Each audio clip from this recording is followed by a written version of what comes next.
இப்ப ஹிண்டன்பர்க் ஒரு விஷயத்த சொல்றாங்க, அதை கண்டிப்பா ஆராய வேண்டியது நம்ம கடமை. இவன் பேசுற பேச்ச பாத்தியா? இது எப்படி இருக்கு தெரியுமா?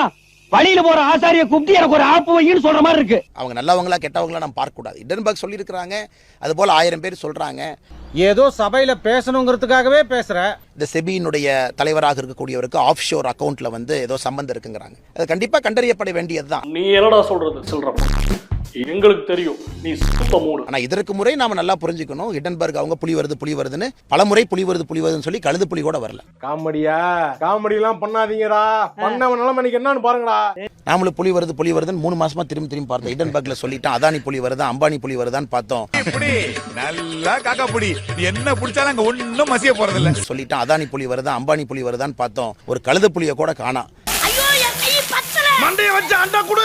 முட்டு கொடுக்கலாம், ஆனா முரட்டு முட்டு கொடுக்க கூடாது.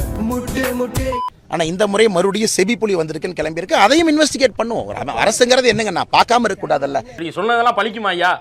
ஒன்னும் பலிக்காது. நான் பொழுது போல வீட்டுல உட்காந்துருக்கேன், சரி உட்காந்து பேசிட்டு இருக்கேன். எனக்கு காசு தராங்க, நீங்க எல்லாம் பாத்துட்டு இதை உட்காந்து 1/2 மணி நேரம் பாக்குறீங்க. முண்டமே வேஸ்ட் ஆவாக்கு டைம்.